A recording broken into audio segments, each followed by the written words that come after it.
Romanos capítulo 14. Romanos capítulo 14. En los capítulos 12 y 13, si recuerdan, de Romanos, vimos cosas muy importantes para la vida del cristiano. En el capítulo 12, el apóstol Pablo enseña cómo debe ser nuestra relación con Dios, cómo debe ser nuestra relación con los hermanos cristianos y cómo debe ser nuestra relación con los demás, cristianos y no cristianos. En el capítulo 13 nos enseña cómo debemos obedecer a las autoridades superiores, que, que no debamos nada a nadie, ¿recuerdan? Y que paguemos todos los impuestos que nos pertenecen. También nos dice que nos mantengamos despiertos y seamos conscientes porque el regreso del Señor está muy cercano. Hoy, ahora aquí en el capítulo 14, Pablo continúa con sus recomendaciones para el pueblo de Dios. En Romanos 14, versículo 1 dice, y vamos a orar: Padre, gracias por esta hermosa mañana, Señor, que es otoño pero parece primavera. Y Padre, aquí estamos ansiosos por oír lo que tienes para nosotros hoy. Prepara nuestros oídos espirituales y que recibamos, Señor, tu enseñanza con un corazón puro, con un corazón limpio, con deseos de aprender, de crecer y madurar. En el nombre de Cristo Jesús. Amén. Romanos 14:1 dice: recibid al débil en la fe, pero no para contender sobre opiniones. Ay, ay, ay, cómo nos gusta a nosotros opinar. Pero dice: recibid al débil en la fe. No se aparten, no se separen de los cristianos débiles en la fe, pero tampoco no entren en discusiones con ellos, disputas. eh, no se pongan a discutir con la gente que no está fuerte en la fe. Ahora, la pregunta es: ¿qué significa ser una persona débil en la fe? Bueno, una persona débil en la fe es eh, aquella persona que tiene sus convicciones muy limitadas, personas que no estudian las escrituras y se creen todo lo que le dicen, que no son gente de que abren la Biblia, están en un estudio bíblico, tratando de crecer, tratando de aprender. ¿Por qué digo esto? Porque las personas que leen sus Biblias y prestan atención a lo que leen son personas que creen por fe lo que leen en la palabra. Y su fe se desarrolla, su fe crece. La persona madura, no son débiles en la fe. Y no va a venir nadie y te va a decir algo que no es, o sea, te va a decir algo que no es bíblico y tú vas a decir: oh, aleluya. No, te vas a dar cuenta. Versículo 2.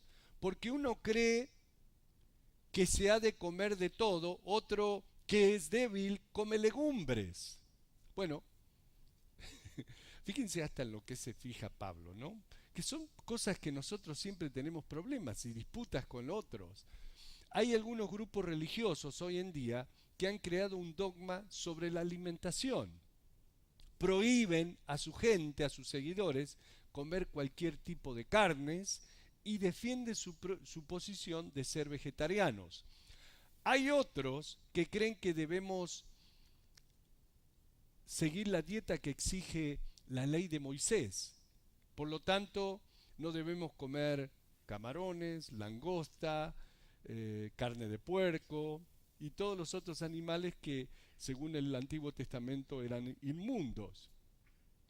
Hay otros más fuertes en la fe que dicen: a mí me gustan y por eso como las carnitas de puerco y todos los mariscos. ¡Yeah! ¿No? De manera que aquellos que son fuertes comen carne y aquellos que son débiles en la fe comen vegetales. Ahora, no lo tomen así los que comen vegetales solamente, porque hay gente que por razones médicas no pueden comer carnes, ¿no? Ahora, como hermanos cristianos, podemos caer en grandes peleas y discusiones por estas cosas. Pero como cristiano me hago la pregunta, ¿debo decirle al vegetariano, eso es una tontería, no hay nada malo con comer carne? O viceversa, el vegetariano debería decirme a mí, no puedes ser cristiano porque estás comiendo carne, Dios te va a condenar, te vas a ir al infierno por comer carne. Es muy triste que esta clase de cosas hayan traído divisiones a la iglesia, simplemente porque alguien está convencido de algo y quiere convencer a los demás de lo mismo o someter a todos a sus convicciones. Pablo dice en el versículo 3, el que come no menosprecia al que no come, y el que no come no juzgue al que come, porque Dios le ha recibido. ¡Wow! En este tipo de problemas, nuestras convicciones vienen a ser cosas personales, especialmente en las áreas donde la Escritura no nos da enseñanzas precisas y definitivas. O sea que los cristianos no debemos actuar impulsivamente dejándonos llevar por nuestras propias emociones, sino por convicción firme, lo cual es el resultado de la oración y el estudio diligente de la palabra de Dios. Nuestras decisiones deben tomarse por convicción, sabiendo por conocimiento absoluto por qué pensamos así. No porque esa es mi opinión. Mi opinión no sirve para nada. Y ustedes han visto que desde el púlpito yo nunca les digo, esta es mi opinión. Yo quiero saber qué me dice la palabra de Dios. Alguien dijo que opiniones es lo que sostenemos, mientras que las convicciones son las que nos sostienen. El cristiano más fuerte no debe menospreciar al más débil por su inmadurez, ni tampoco el débil debe juzgar a los hermanos más maduros por su libertad de hacer cosas que para él no están bien. Dios, como dice Pablo, los ha recibido a ambos en Cristo Jesús. Y nosotros debemos recibirnos los unos a los otros de la misma manera. Nuestras vidas deben ser dirigidas por Él, no por las ideas ni juicios de la gente. Los cristianos maduros saben por qué se comportan como lo hacen y estas convicciones controlan sus vidas. Pero no acusen ni peleen con los demás por cosas innecesarias. Versículo 4, Pablo sigue. ¿Tú quién eres que juzgas al criado ajeno? Para su propio Señor está en pie, o cae, pero firme, porque poderoso es el Señor para hacerle estar firme. En otras palabras, ¿quién eres tú para juzgarme? Yo no soy tu siervo. Si yo fuera tu siervo, entonces tendrías derecho para juzgarme. Pero yo soy siervo del Señor. Él es mi juez y Él me va a juzgar. De la misma manera, tú no eres mi siervo, por lo tanto, yo no tengo derecho a juzgarte. Pablo dice, para su propio Señor está en pie y cae, pero está firme porque poderoso es el Señor para hacerle estar firme. Y la verdad esto me encanta, porque Dios ha ayudado a mucha gente a ponerse de pie nuevamente cuando solo con cuando solo con verlos como vivían, te dabas cuenta de que iban a caer. Sabía que se iban a pique, pero Dios los tomó y fue capaz de afirmarlos.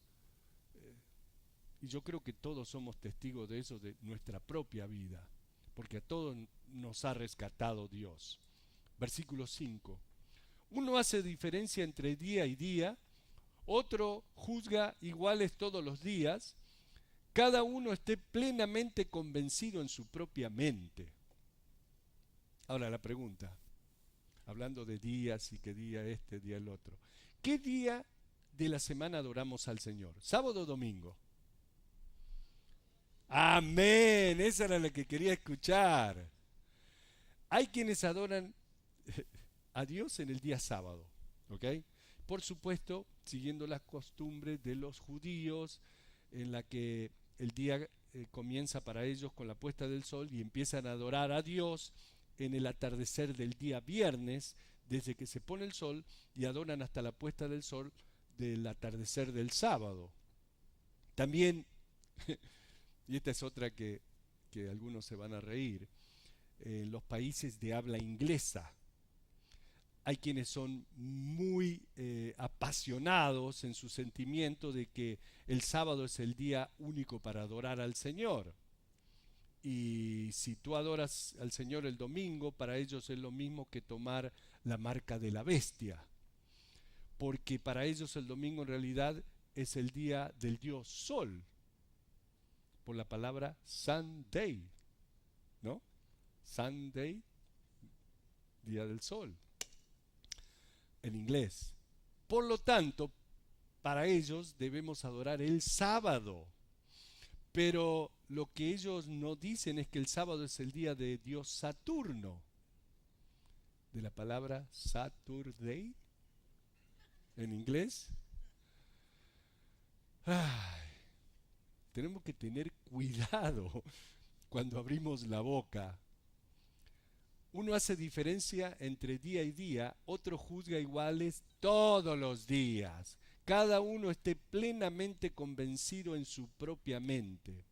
Y yo creo que yo pertenezco, estoy seguro que pertenezco a esta segunda categoría. Y la mayoría de ustedes también.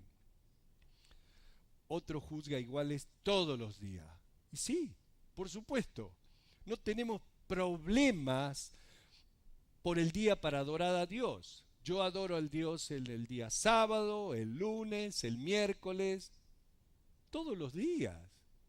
No tengo que tener un día especial para adorar al Señor. Para mí todos los días son iguales. En lo que a mí concierne, todos los días son el día del Señor. Nuestra vida debe ser para Él, vivir para Él. O sea, adoramos al Señor todas las mañanas. Todo el tiempo para mí es día y es momento de adorar a Dios. De cualquier manera, iguales. Pablo dice, cada uno esté plenamente convencido en su propia mente. Y si esa es nuestra convicción, pídele al Señor que sea tu convicción. Eso es lo que Él nos pide a nosotros. El que hace caso del día lo hace para el Señor, y el que no hace caso del día para el Señor no lo hace. El que come para el Señor come, porque da gracias a Dios. ¿Notan? ¿Por qué oramos y damos gracias a Dios? Pablo nos dice, el que come para el Señor come, porque da gracias a Dios, y el que no come para el Señor no come y da gracias a Dios. Señor, hoy voy a estar a dieta porque mi pancita está creciendo. No, a Él no la hacemos así. Señor, hoy voy a ayunar porque te voy a entregar este día a ti. Porque ninguno de nosotros vive para sí y ninguno muere para sí. Pues si vivimos para el Señor, vivimos, y si morimos, para el Señor morimos. Así pues, sea que vivamos o que muramos, del Señor somos. Y por supuesto, ese es mi sentir. Mi vida la vivo para el Señor. No estoy viviendo para mí mismo, ni muriendo para mí mismo. Y cada día lo creo más esto. A medida que voy creciendo más, más me estoy dando cuenta de esto. Como sea que viva o muera, soy del Señor. Vivo para Él. Quiero vivir para Él. Dice el versículo 9, porque Cristo para esto murió y resucitó y volvió a vivir para ser Señor así de los muertos como de los vivos, de los que viven. Pero tú, ¿por qué juzgas a tu hermano? O tú también, ¿por qué menosprecias a tu hermano? Porque todos compareceremos ante el tribunal de Cristo. Porque está escrito. ¿Dónde está escrito? En Isaías capítulo 45, versículo 23 dice, vivo yo, dice el Señor, que ante mí se doblará toda rodilla y toda lengua confesará a Dios. ¡Wow! Pablo aquí realmente está desalentando esta práctica tan común para nosotros de juzgarnos unos a otros en la carne. Nos dice que dejemos este juicio al Señor porque todos vamos a presentarnos ante el trono del juicio de Dios. A Él tenemos que responder. Ahí no vas a ir y decir, oh no, mi abuelita era cristiana, ahí mi mamá, oh yo ahí hice esto, hice el otro. Ahí vas a responder tú, solo, sola. Él es nuestro Señor al que servimos y por lo tanto a quien respondemos. Pablo dice, toda rodilla se doblará y toda lengua confesará que Cristo Jesús es el Señor. O sea que todos los familiares nuestros, amistades que niegan a Jesús, bueno, ese día cuando estén ante Él, todos van a doblar sus rodillas. Para algunos va a ser muy tarde. Así que, por lo tanto, sabiendo eso, nuestra relación con Él es algo de lo cual Él nos va a juzgar, no la gente. Versículo 12. De manera que cada uno de nosotros dará a Dios cuenta de sí. Así que ya no nos juzguemos más los unos a los otros, sino más bien decidid no poner tropiezo u ocasión de caer al hermano. O sea que no juzguemos a los demás, pero mientras estamos viviendo juntos, permitamos al amor ser la regla de nuestra vida. Amando a nuestro prójimo como a nosotros mismos. Y en amor, no hagamos algo que a un hermano que es débil lo haga tropezar. Saben, cada uno de nosotros tenemos libertad en ciertas áreas, pero no nos debemos enorgullecer o no nos debemos vanagloriar de esa libertad delante de un hermano débil, ni tratemos de discutir con una persona por sus convicciones. Si una persona viene a mí y me dice, creo que comer sal es un pecado, estaría mal de mi parte discutir por esa tontería o por esa posición. ¿Por qué? No hay nada malo con comer sal. La sal es cloruro de sodio.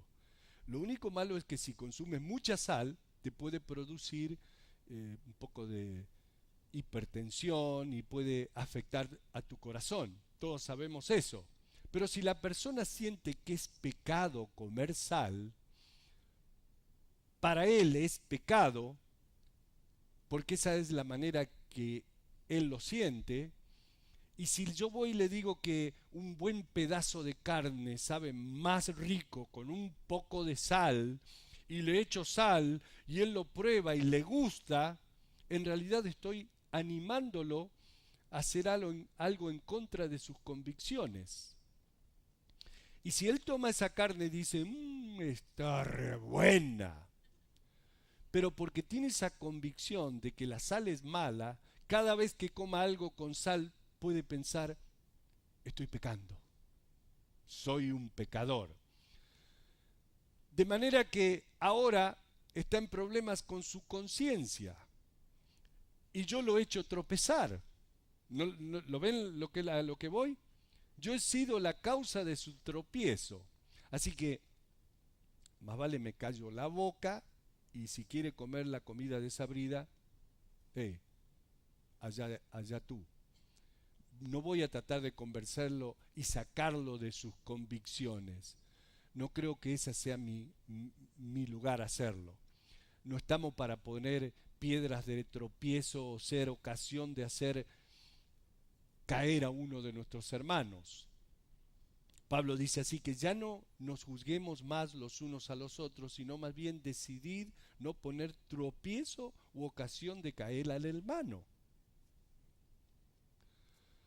Yo sé, dice en el versículo 14, y confío en el Señor Jesús, que nada es inmundo en sí mismo. Jesús mismo lo dijo, lo que entra en la boca no es el problema. Dice, mas para el que piensa que algo es inmundo, para él lo es. ¿Notan? Yo sé y confío en el Señor Jesús, que nada es inmundo en sí mismo, mas para el que piensa que algo es inmundo, para él lo es. Y Pablo básicamente está diciendo, puedo comer jamón, puedo comer carnitas de cerdo, porque no son inmundas en sí mismas. No me van a condenar si las como.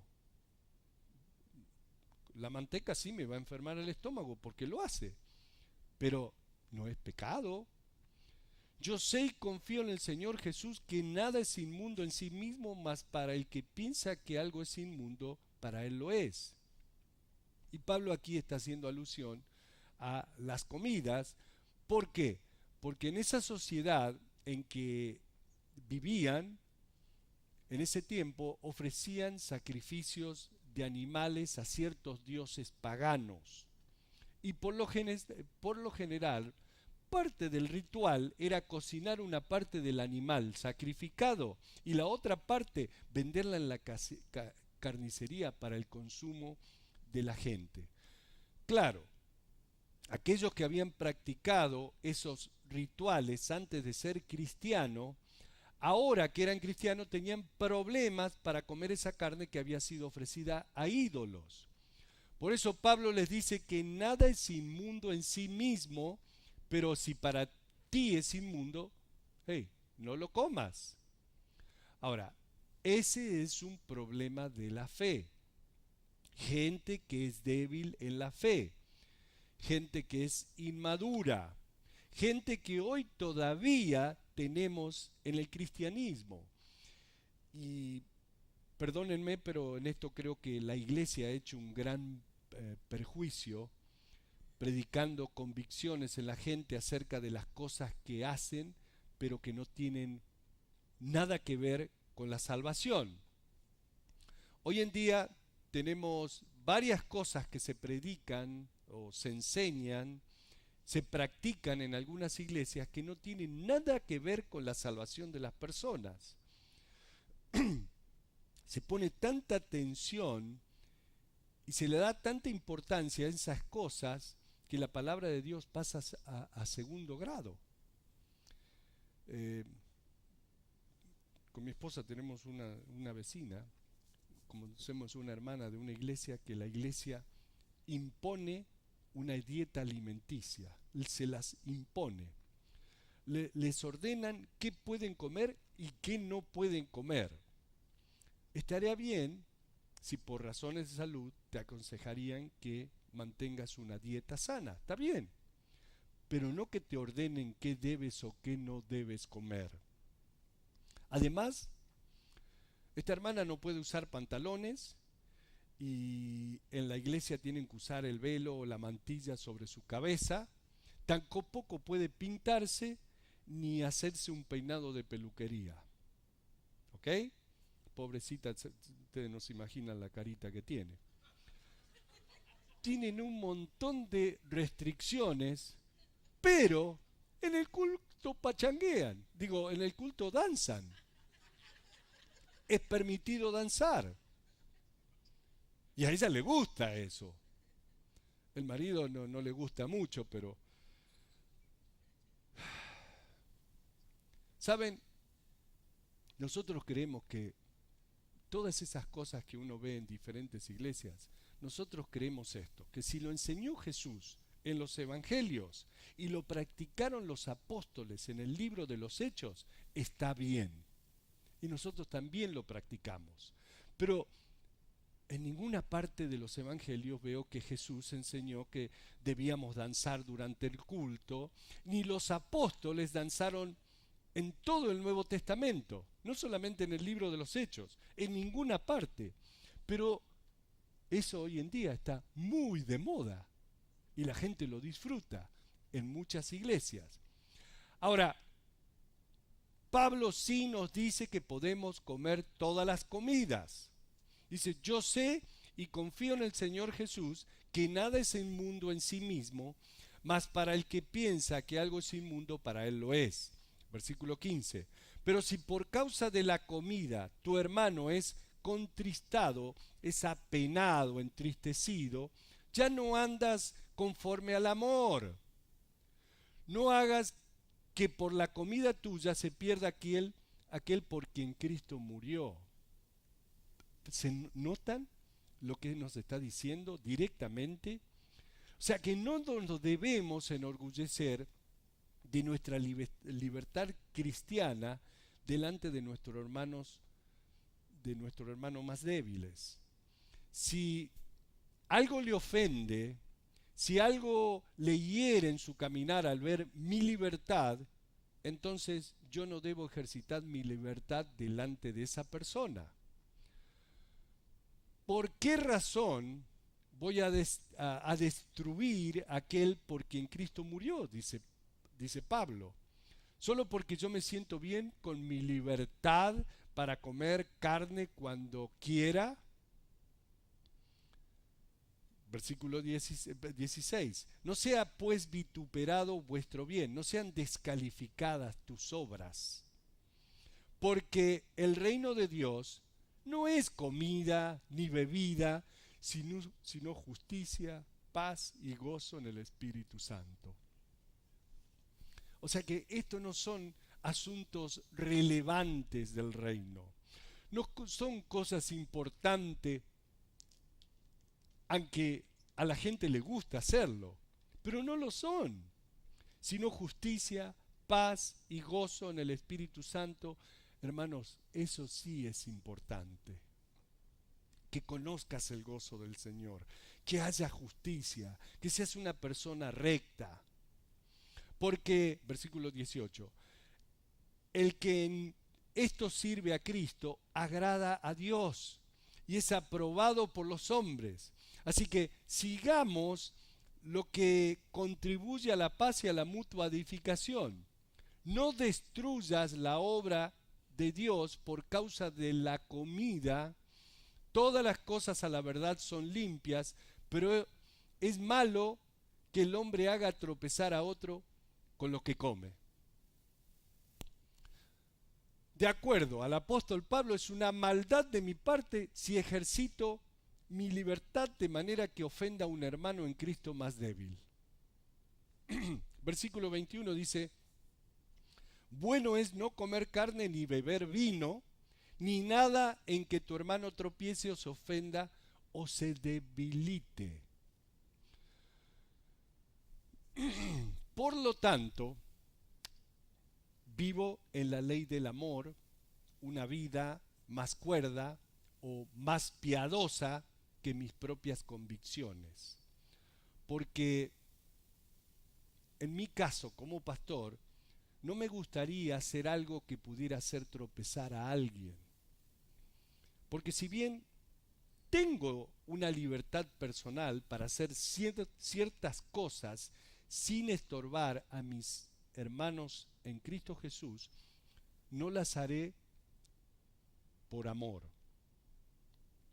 Y por causa de ese amor, no quiero ser piedra de tropiezo para nadie. Si hay algo que en la parte del continente norte del continente americano que han demonizado, es el vino de mesa. Cuando en realidad el vino de mesa en sí no es malo. El abuso de cualquier cosa es malo. Es más, los médicos lo aconsejan por razones de salud. Para aquellos que tienen el colesterol bueno bajo, el médico te